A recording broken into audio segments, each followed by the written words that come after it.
हम लोग AC theory में एक मैजिक ट्रायंगल के बारे में पढ़ेंगे, जिसके द्वारा बहुत सी चीज़ों की जानकारी आप लोगों को मिलेगी। इस त्रिभुज के माध्यम से बहुत सारे क्वेश्चन को आप सॉल्व कर सकते हैं, जिसको हम लोग स्टार्ट करेंगे।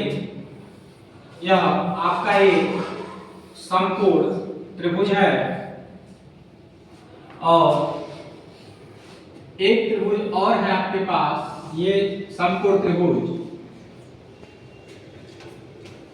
तो हमें इससे पहले हम लोग पढ़े थे कि जो पावर फैक्टर होता है वह आपका वास्तविक शक्ति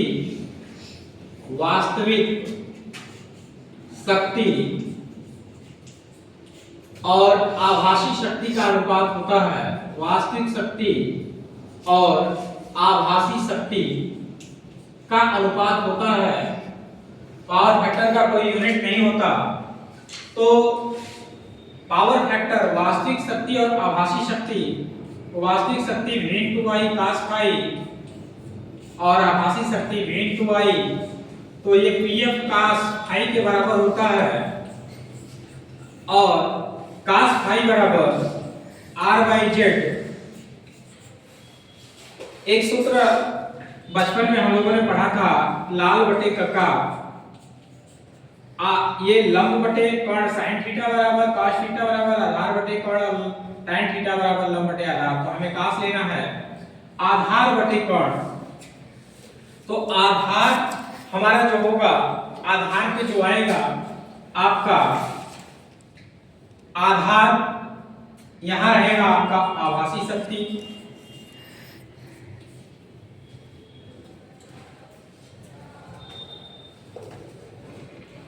सॉरी यहां आपका रहेगा आधार, आपका ऊपर है, ऊपर देखेंगे क्या है, वास्तविक शक्ति,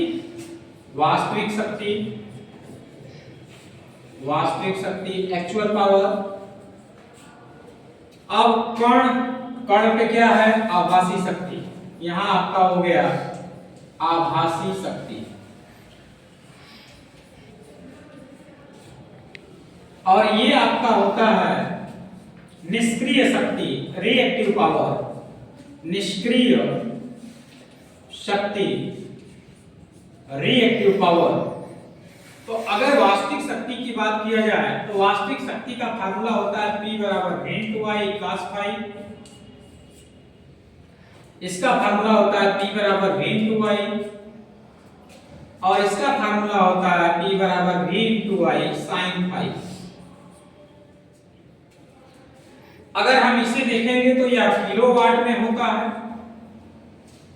यह आपका केवीए में होता है और यह आपका kVAr में होता है। इस त्रिभुज के माध्यम से जो पाइथागोरस प्रमेय लगाकर हम, जैसे आपको वास्तविक शक्ति और आभासी शक्ति पता हो तो आप निष्क्रिय शक्ति का मान निकाल सकते हैं। और उसके बाद जो आपका पावर का फार्मूला है P बराबर v/i cos phi, ये त्रिभुज में नीचे की तरफ रहेगा और जो कर्ण का मान होगा वो आपका P बराबर v/i रहेगा और जो लंब का मान होगा वो v/i sin phi होगा। अगर रेटिंग पूछा जाए, वास्तविक शक्ति की रेटिंग किलोवाट में, आभासी शक्ति की रेटिंग केवीए में और निष्क्रिय शक्ति को kVAr में।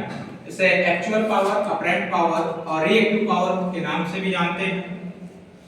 अब इसी त्रिभुज में आपका जो कर्ण होता है cos phi बराबर r/z होता है। तो जो cos phi बराबर r/z होता है, ये आपका r जो है आधार है और z आपका कर्ण है और जो आपका लंब होता है वो x होता है, रिएक्टेंस, इसे हम लोग बोलते हैं इम्पीडेंस।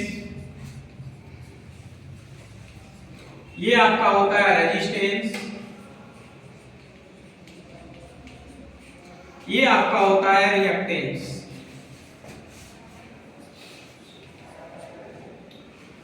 अब पैरेलल सर्किट में अगर हम इसकी तुलना करेंगे तो सेम इसी तरह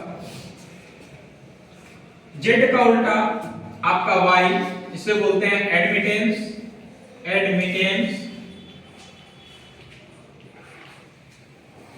R का उल्टा आपका G होगा, इसे बोलते हैं कंडक्टेंस।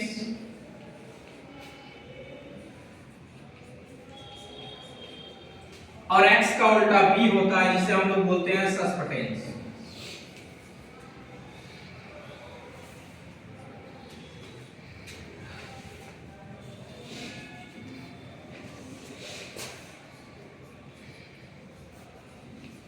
सस्पेंटेंस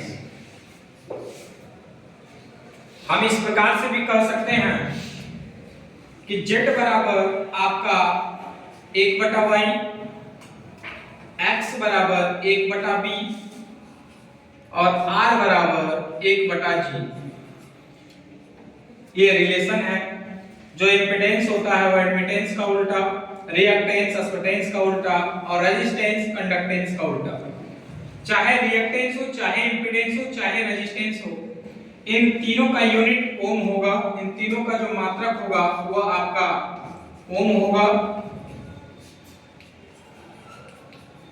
और इनका जो मात्रक होगा उल्टा होगा ओम इनवर्स या साइमन। ओम इनवर्स या साइमन। अब अगर पावर फैक्टर की बात की जाए तो यहाँ पे जो पावर फैक्टर होगा इस वाले त्रिभुज में cos फाई बराबर r/z, और इस वाले त्रिभुज में जब हम देखेंगे तो इसमें होगा cos फाई बराबर g/y। cos फाई बराबर g/y। अगर आपसे इम्पीडेंस पूछेगा z कैसे निकालेंगे तो z बराबर √r² + x²। अगर इसमें आपको y निकालना है तो y बराबर हो जाएगा करनी में g² + b²। ये जो त्रिभुज हैं इन त्रिभुजों के द्वारा बहुत सारी सवालों को हम लोग बहुत आसानी से लगा सकते हैं। हमें यह दोनों त्रिभुज तभी याद रहेगा जब आपको पावर फैक्टर की परिभाषा पता हो और यह पता हो कि cos थीटा बराबर आपका आधार बटे कर्ण होता है।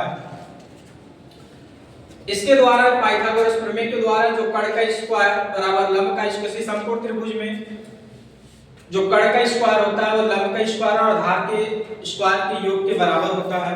उसी आधार पर ये ऐसी थ्योरी के त्रिभुज बनाए गए हैं। परीक्षा की दृष्टि से काफी महत्वपूर्ण प्रश्न, किसी भी प्रकार का आपका सीबीटी एग्जाम हो, टेक्निकल में बहुत ही महत्वपूर्ण प्रश्न इसमें से आपको देखने को मिलेंगे। धन्यवाद।